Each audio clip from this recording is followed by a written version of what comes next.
Relief for parents in Ontario. Kids are back in the classroom and talks are back on. Education support workers ended their walkout yesterday when the Premier promised to repeal legislation that imposed a contract and banned the workers from striking.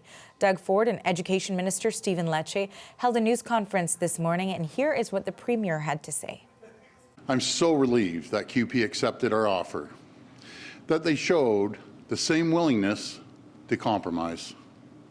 Because today, kids are back in class, exactly where they belong. I want to say a special thank you to CUPE Canada, Unifor, and our private sector union partners who helped get us back to the table. And we intend to keep our end of the bargain. On Monday, we'll be introducing legislation to repeal Bill 28 in its entirety. With the cooperation of the opposition, we expect to get it passed quickly. Now, both sides need to bring the same spirit of cooperation to negotiations. I've heard CUPE say we need to invest more in lower-income workers. I couldn't agree more. So today, we're back at the table.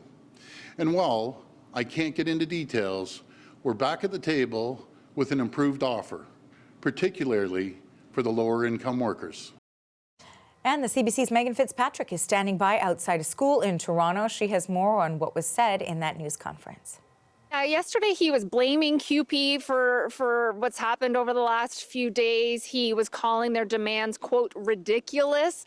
But that's not how he was characterizing things today. It very much seemed like Premier Ford and Education Minister Stephen Lecce wanted to turn the page. They wanted to move on. Doug Ford said he doesn't want to fight anymore, and that they just want to get a deal and they want to keep kids in class. So it was definitely a different tone from Premier Ford today.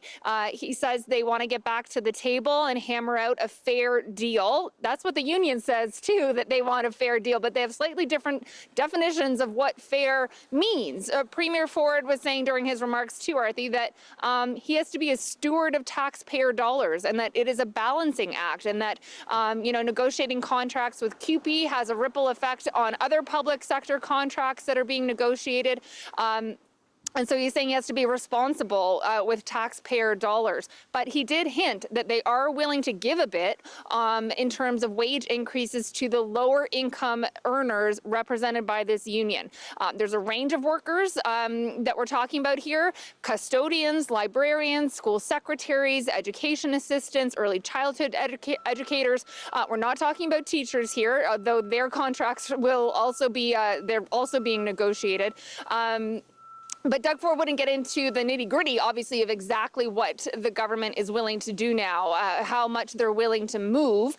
That will be done at the negotiating table. Both sides saying they will be back at that table today. Let's take a listen to what Education Minister Stephen Lecce had to say about the new, fresh round of talks.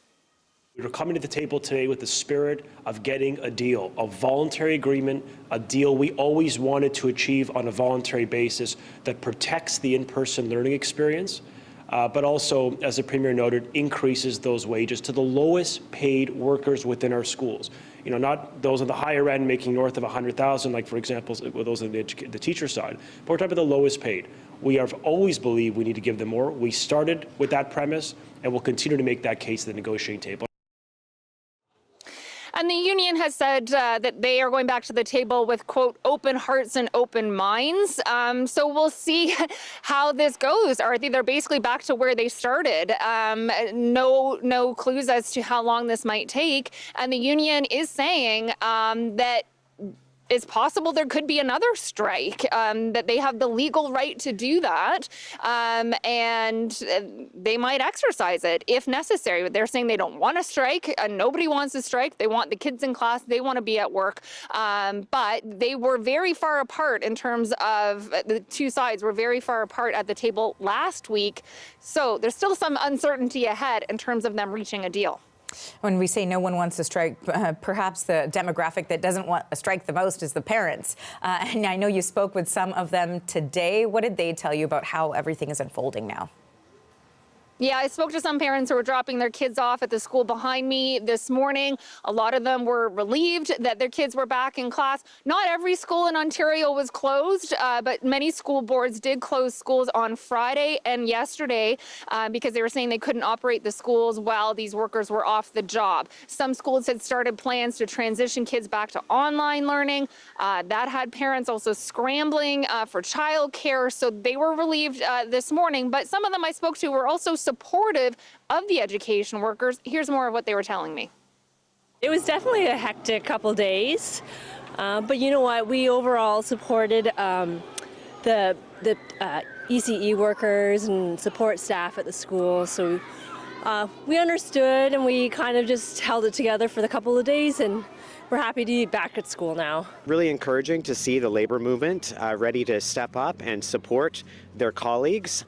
And I think that pressure from parent communities and from education groups and from labor groups really sent a clear message. Don't mess with our constitutional rights. And one parent I spoke to did say, yeah, they are a little worried that there still could be another strike in the future. But again, like some of the parents we heard from in those clips there, they say if the education workers do end up striking again, they will be supporting them. But of course, as we were just saying, Arthi, pretty much everyone is hoping it doesn't get to that point. And it was just these 2 days where they were off the job. But again, they still need a deal. They still need a contract to be negotiated. So we'll wait and see how that plays out.